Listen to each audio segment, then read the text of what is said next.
অনুরোধের পর সবটা বলল ও। এটা কেমন ভালোবাসা পরশ? কোনোদিন মেয়েটিকে দেখবি কিনা সন্দেহ, আর তার জন্যই অপেক্ষা। মা শুনো।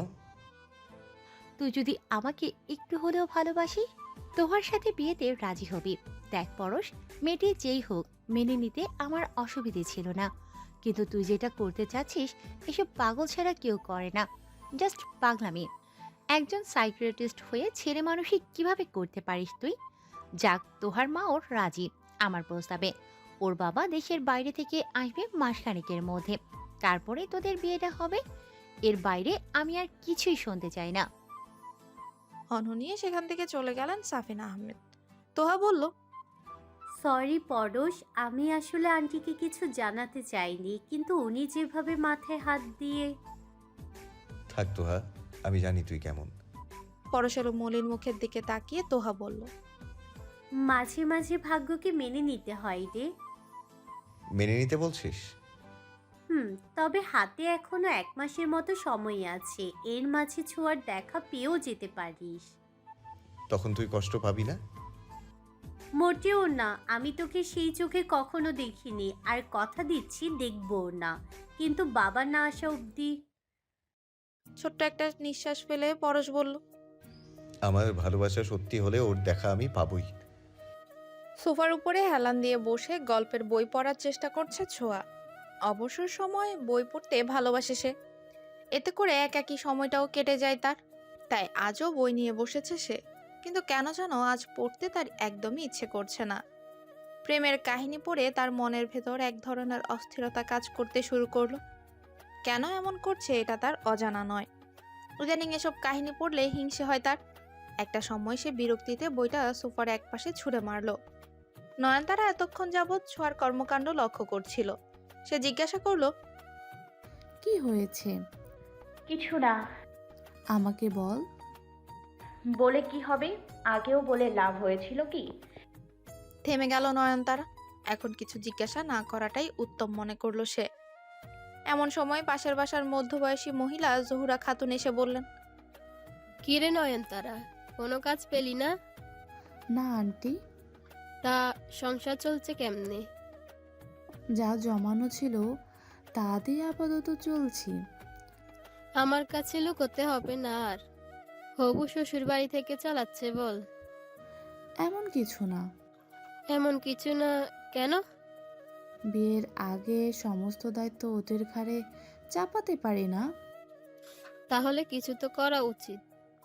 আমার জানা মতে জমাজাটির তো বেশি নেই তোর। ছোঁয়ার আগে কটকট করে বলল, এসব কি বলছেন আপনি? আরে আমি কথার কথা বললাম। তা নয়ন, একটা কাজের কথা বলতে পারি, করবি? কি কাজ? গার্মেন্টসে কাজ করবি? তোরাই বলিস, ছোট বড় সব কাজই সম্মানের। কিছুক্ষণ ভেবে নয়নতারা বলল, মন্দে বলেননি আপনি। ছোঁয়া বলল, এসব কি বলছো তুমি আপু? আমি মানলাম সৎ পথে সব কাজই সম্মানের, তবে এতে তোমার ক্ষতি হতে পারে। হবু শ্বশুরবাড়ির কথা ভাবো, ওনারা কখনো এসব মেনে নেবে না। সবার মাইন্ড এক নয়। জহুরা খাতুন বললেন, ছোঁয়ার কথা শুনলে তোদের না খেয়ে মরতে হবে।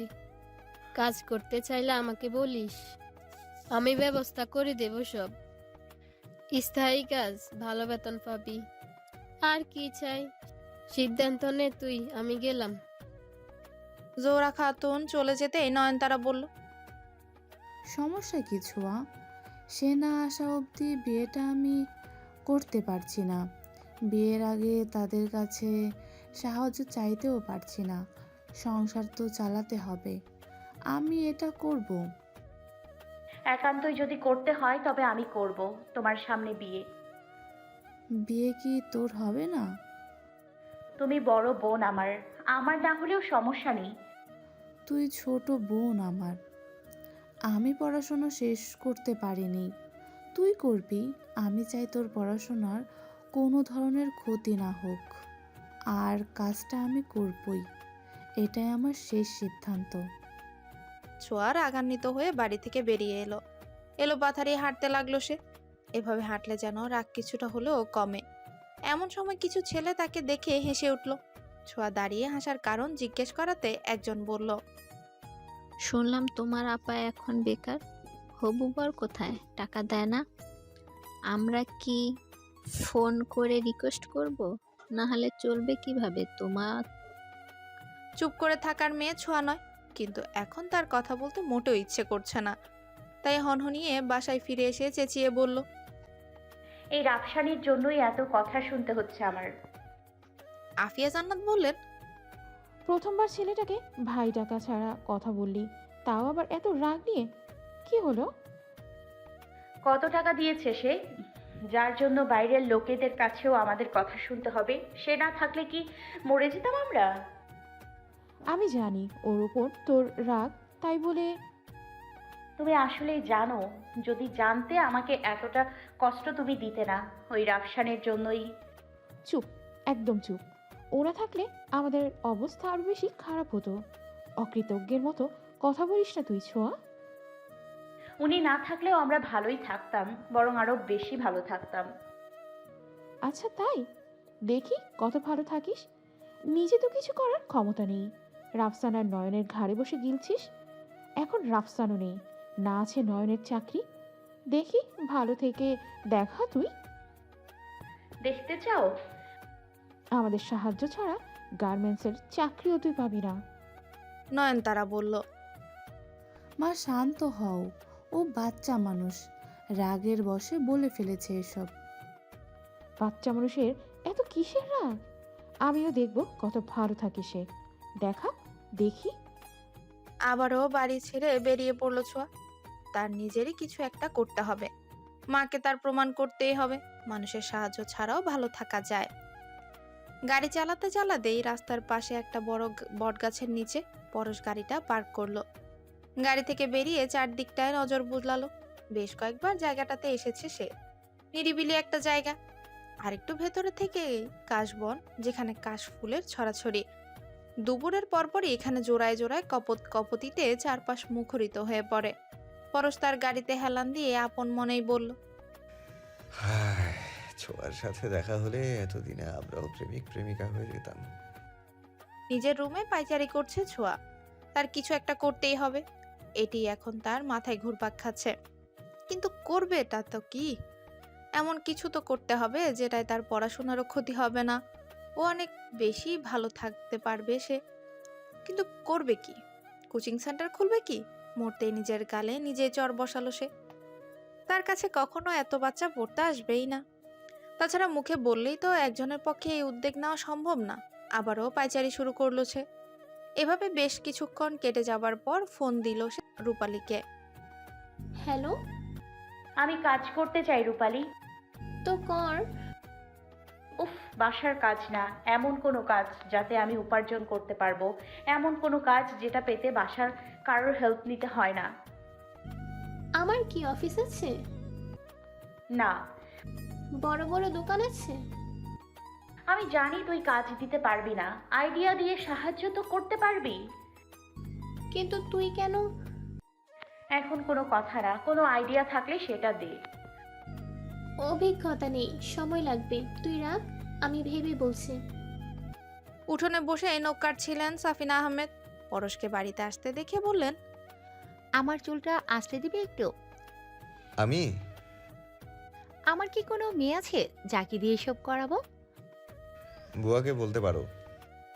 আরাম পাই না ওর হাতে। আমারটাতে আরো বেশি পাবে না। তুই মাথায় শুধু হাত দিলেও আরাম পাই আমি। মুচকি এসে ভেতর থেকে তেলের বোতল ও চিরুনি নিয়ে আসলো পরশ। মায়ের চুল আঁচড়াতে আঁচড়াতে বলল, ব্যথা পেলে বলিও। তোহাকে নিয়ে আসি, কি বলিস? ওর বাবা তো আসেনি এখনো, বিয়ে কিভাবে হবে? এমনিতেই আমার ভালো লাগে না। ও থাকলে সময় কাটবে, গল্প করবে, চুল আঁচড়ে দেবে, নখ কেটে দেবে, মাথা টিপে দেবে, রান্না করে খাওয়াবে, বাস এতটুকুই। অন্যের মেয়ে বিয়ে ছাড়া এইভাবে আসবে বলে তোমার মনে হয়? তাও ঠিক। কিছুক্ষণ পর সাফিনা আহমেদ বললেন, হয়েছে, ভেতরে চল। ব্যথা পেয়েছো তাই না? আরে না, সারাদিন তোকে দিয়ে খাটনি করাবো নাকি? সাফিনা আহমেদ উঠতে চাইলে মুখে আহ শব্দ করে ধপাস করে বসে পড়লেন আবার। পরশ বলল, কি হয়েছে মা? ইদানিং কোমরের ব্যথাটা আবার বেড়েছে, পায়েও ব্যথা করে। একটু আগেও নিজের তেল দিয়ে মালিশ করে নিলাম। কি বলছো? বয়স বাড়ছে তো, এসব স্বাভাবিক। তাহলে তোমার জন্য একজন আয়ার প্রয়োজন, সে তোমার এসব কাজ করবে। কোনো দরকার নেই, আমার একজন বান্ধবী প্রয়োজন, যার সাথে থাকলে এসব ব্যথা আমার অনুভবই হবে না। আর সে হলো তোর বউ। ছোঁয়ার ফোনটা বেজে উঠল। রূপালীর ফোন এসেছে, এটারই অপেক্ষায় ছিল সে। রিসিভ করে বলল, উপায় পেয়েছিস? হ্যাঁ, সেই পাগলের ডাক্তারের কথা মনে আছে তোর? কে? ওই যে আমার ক্রাশ। ও, সাইকিয়াট্রিস্ট পরশ আহমেদ। হ্যাঁ, তুই ওনার সাহায্য নিতে পারিস। ওনার সাহায্য কেন নিব আমি? আমি নিজে কিছু করতে চাই। আরে আমি তো সেটাই বলছি, তুই ওনার ওয়ালেট ফিরিয়ে দিয়েছিলি বলে উনি তোকে যে কোনো সাহায্য লাগলে জানাতে বলেছিলেন। উনি একজন ডাক্তার, হাসপাতালে বিভিন্ন কাজ আছে, তাছাড়া তিনি তোকে অন্য কাজেরও ব্যবস্থা করে দিতে পারেন। মোট কথা, চেষ্টা করতে সমস্যা কি? হাসপাতালে আমাকে কি কাজ দেবে? ঝাড়ু দিতে বললে? না যাওয়ার আগেই বকবক করছিস কেন তুই?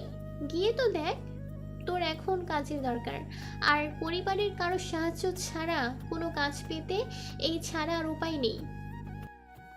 ফোনটা রেখে ঠান্ডা মাথায় ভাবলো ছোঁয়া, রূপালী তো ঠিকই বলেছে, একবার চেষ্টা করে দেখতে সমস্যা কি। ড্রয়ার টেনে কার্ডটা খুঁজতে লাগলো ছোঁয়া। তার মনে পড়লো সে রূপালীকে কার্ডটা দিয়েছিল। তাকে ফোন দিয়ে বলল, সাইকিয়াট্রিস্টের কার্ডটি তোর কাছে, ওখান থেকে মোবাইল নাম্বারটি নিয়ে মেসেজে সেন্ড কর আমায়। মানে কি? পাগলের ডাক্তারকে পটাতে না পেরে হতাশ হয়ে আমি তার কার্ডটি ছিঁড়ে ফেলেছিলাম রে। কি? সিমটাও বন্ধ করে রেখেছিলাম, সেভ না করার কারণে সিমেও থাকবে না। হতাশ হয়ে ছোঁয়া বলল, এখন কি হবে? হসপিটালে যেতে হবে। কেমন দেখায় না? কেমন দেখানোর কি আছে? তুই ওনার সাহায্য করেছিস, উনি তোর করবেন। আমি এমন কি সাহায্য করলাম? উফ, যা তোর ইচ্ছে। রাগ করছিস কেন? আমি যাব। গুড, আমি খবর নিচ্ছি উনি কখন আসেন হাসপাতালে। ঠিক আছে। রূপালীকে যাবে তো বলে ফেললো ছোঁয়া, কিন্তু কেমন যেন লাগছে তার। ডাক্তার পরশ যদি রেগে যান। ছোঁয়াকে পরশ ভালোবাসে, অনেক বেশি ভালোবাসে, কিন্তু কেন ভালোবাসে সেটা এই পর্যন্ত খুঁজে বের করতে পারেনি। পথ চলতে কত মেয়ের সাথেই তার দেখা হয়েছে, কথা হয়েছে, মিশেছে, বন্ধুত্বও হয়েছে, তবে কিছু সময়ের জন্য দেখা সেই মেয়েটাই কেন তার মনে রাজ করছে পরশ জানে। আর কখনো হয়তো ছোঁয়ার দেখাও পাবে না সে, তবুও ইচ্ছে করে ছোঁয়ার সঙ্গ পেতে। আর কিছুদিন পরে তোহার সাথে বিয়ের পিঁড়িতে বসতে হবে তার। ইস, আরেকটা বার যদি দেখা পেত ছোঁয়ার। এদিকে সাফিনা আহমেদ এসে উকি মেরে গিয়েছেন বেশ কয়েকবার। পরশ এক দৃষ্টিতে বারান্দার গ্রিল দিয়ে বাইরে তাকিয়ে আছে, তা দেখে তিনি কোনো কথা না বলে চুপচাপ চলে গেছেন। মাঝে মধ্যে ইচ্ছে হয় পরশকে নিজের মতো ছেড়ে দিতে, কিন্তু পরক্ষণে ভবিষ্যতের কথা মনে পড়তেই ধুক করে ওঠে তার বুকটা। একমাত্র ভাইটাও পাশে নেই তার, তারাই বা কদিন বাঁচবেন। মৃত্যুর আগে ছেলের সুখে আছে দেখে যেতে চান। নিজের রুমে দরজা বন্ধ অবস্থায় বসে ফেসবুক চালাচ্ছে ছোঁয়া। ফেসবুকের অবদান অস্বীকার করা যাবে না, তার মতো অকাজের মানুষের জন্য আরো উত্তম। ভালোই সময় কাটানো যায় এখানে। ছোঁয়া পরশের নাম লিখে সার্চ করতে লাগলো। একসময় পরশের আইডিটা পেয়েও গেল সে। ছবিটা দেখে চিনতে অসুবিধা হলো না তার। ছোঁয়া বলল, বেশ হ্যান্ডসাম তো। আমি কি রিকোয়েস্ট বা একটা মেসেজ করব? না, আইডিয়াটা খারাপ। মনে হয় না তিনি কোনো জবাব দেবেন, কেননা আমার আইডি দেখলে মনেই হয় না এটা রিয়েল আইডি। নয়নতারা দরজায় টোকা দিয়ে বলল, ছোঁয়া, এই ছোঁয়া, দরজা খোল, খাবার খেয়ে আয়। যতদিন না আমি কোনো কাজের ব্যবস্থা করতে পারছি, কিছু খাবো না আমি তোদের টাকায়। জেদ করিস না তো। জেদ হলে জেদেই, প্লিজ আপু যাও, আমি দরজা খুলবো না, এটা ফাইনাল। হতাশ হয়ে নয়নতারা বলল, খিদে লাগলে খেয়ে নিস, আমি শুতে গেলাম। ফেসবুকে রূপালীর মেসেজ আসলো, ডাক্তার পরশ চেম্বারে আসেন সন্ধ্যায়, তখনই যেতে হবে। চেম্বারে দেখা করব কিভাবে? আমাকে চিনবেন এতদিন পরে? সিরিয়াল নাম্বার নিয়ে রোগী হিসেবে যাব, নিশ্চয়ই চিনবেন। কে রোগী? হুম, বোকা মেয়ে কেউ না, ঢোকার জন্য এটা করতেই হবে। রেগে গেলে? আমাকে দেখে রাখতেই পারেন না। রূপালী মেসেজ দেখে আনমনে হেসে উঠল ছোঁয়া, হাসতে হাসতেই টাইপ করলো। পারবি সব সামাল দিতে? একদম। কিন্তু সন্ধ্যায় বাসায় কি বলে বের হব? ঠিক আমি বাসায় বলবো তোর বাসায় যাচ্ছি, আর তুই বলবি আমার বাসায়, ব্যাস হয়ে গেল। ঠিক আছে। ওকে, এখন নিশ্চিন্ত হয়ে ঘুমা, আমার উপর ফিদা হয়েই তোকে কাজের ব্যবস্থা করে দিবি। Good night. ছোঁয়া জানে না কাল আসলেই কি হবে, তবে এই মুহূর্তে তার একটা কাজ ভীষণ প্রয়োজন। পরের দিন সন্ধ্যায় পরশের চেম্বারে সামনেই বসে আছে ছোঁয়া রূপালী। ছোঁয়া বলল, এতক্ষণ সময় লাগছে কেন? আমি তো কাল সিরিয়াল নিতে পারিনি, এখানে এসেই নিলাম, দেখিসনি? একেবারে শেষে আমাদের ডাকবে বোধহয়। ছোঁয়া চোখ বড় বড় করে বলল, কি বলছিস? তাহলে তো বাসায় যেতে দেরি হবে অনেক। এর ওপর বাস পাবো কিনা সন্দেহ। দুইটা মেয়ে রাত্রিবেলা এভাবে এত দূর যাওয়া ঠিক হবে? রাস্তায় কত মেয়ে দেখলি না, কিচ্ছু হবে না। আমি ভাবছি অন্য কথা, পাগলের ডাক্তারেও এত পেশেন্ট। উফ রূপালী, উনি সাইকিয়াট্রিস্ট ওই একই। রূপালীর কথায় কোনো জবাব দিল না ছোঁয়া। নানা ধরনের চিন্তায় তার মাথায় ঘুরপাক খাচ্ছে, ভয়ও লাগছে ভীষণ। শেষে না অপমানিত হয়ে হাসপাতাল থেকে বের হতে হয় তাদের। এভাবে কিছুক্ষণ কেটে যাওয়ার পর তাদের ডাক পড়ে। আসলে সবার শেষেই ছিল তাদের সিরিয়াল। রূপালীর উপর রাগ ঝাড়তে ইচ্ছে করলেও ঝাড়ল না ছোঁয়া। দুজনই চুপচাপ প্রবেশ করলো চেম্বারে।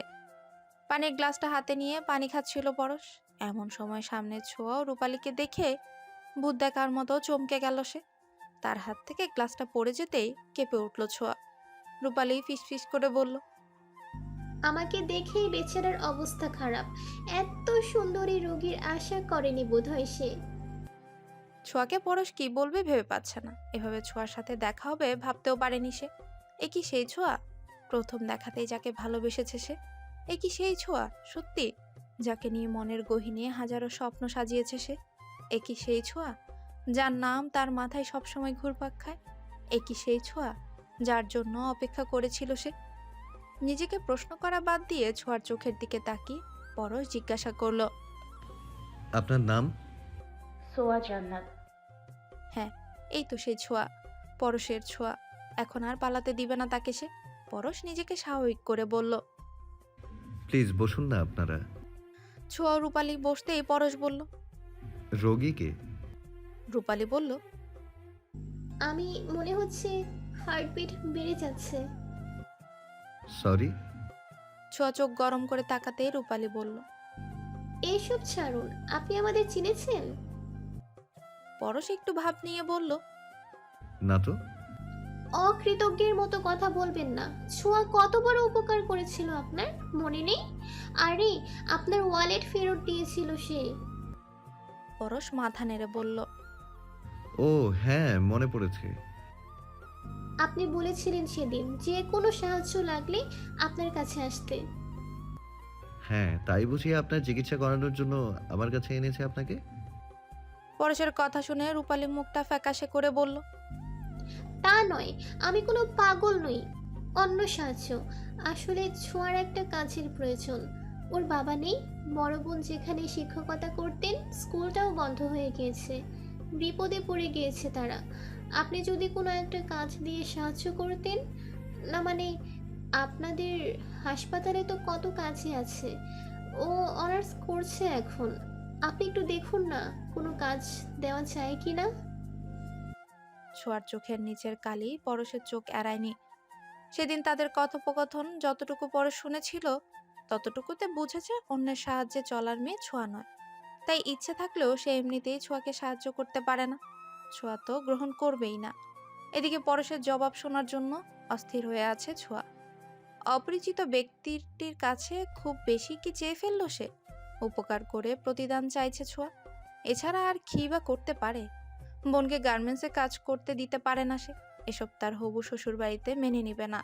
আবার তার মা ভাবে রাফসানকে ছাড়া আর তারা অচল। সব মিলিয়ে একটা কাজের তার ভীষণ প্রয়োজন। পরশ যদি ওয়াশরুম পরিষ্কার করার কাজও তাকে দেয়, হাসি মুখেই করবে সে। কিছুক্ষণ ভেবেই পরশ বলল, দেখুন, হাসপাতালটা তো আমার নয় যে এখানে আমি কাজ দিতে পারবো। এখানে আমি নিজেই কাজ করি। আপনার পরিচিত কেউ তো থাকবে, কোনো উপায় নিশ্চয়ই থাকবে। আপনি চেষ্টা করলেই পারবেন। তা পারবো, তবে অনার্সের যোগ্যতায় এখানে যে কাজ করে বেতন পাবে, আমি তার থেকেও ভালো একটা কাজের কথা বলতে পারি। তাই বলুন। আমার মায়ের দেখাশোনা করা। মানে আয়া? না, আমার মায়ের বান্ধবী হতে হবে। রূপালী ও ছোঁয়া একে অপরের মুখ চাওয়াচাই করলো। পরশ বলল, আমার মা সারাদিন বাসায় একা থাকেন। সময় কাটানোর জন্য তার এখন এমন একজনকে প্রয়োজন যার সাথে থাকলে তার সময়টা ভালো কাটবে। আমার মাকে খুশি করতে পারলে আমি আপনাদের বাসার সকলকেই খুশি রাখবো। রূপালী ধীর গলায় বলল, ঝাড়ু দেওয়া, টয়লেট পরিষ্কার করার চেয়ে আয়া তো ভালো অফার। সরি বান্ধবী, বড়লোকের বড়লোকই কাজ এসব। তারা টাকা দিয়ে বান্ধবীও নিয়োগ করে। রাজি হয়ে যারে ছোঁয়া? ছোঁয়া আর কিচ্ছু না ভেবেই বলল, আমি রাজি। বেশ ভালো, তবে কাল থেকে আসুন আমার বাসায়। ফোন নম্বরটি দিবেন আপনার, অ্যাড্রেস মেসেজ করে দিচ্ছি। আর হ্যাঁ, বেতন নিয়ে ভাবার দরকার নেই। যত খুশি করতে পারবেন তত বেশি বেতন পাবেন। রূপালী বলল, কতক্ষণ থাকতে হবে আপনার মায়ের সাথে?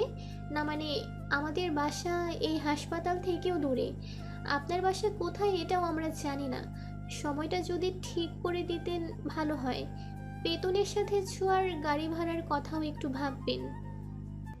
বাসা দূরে কোথায়? অক্সিজেনের পরে নতুন পাড়ায়। চলুন, কোথায়?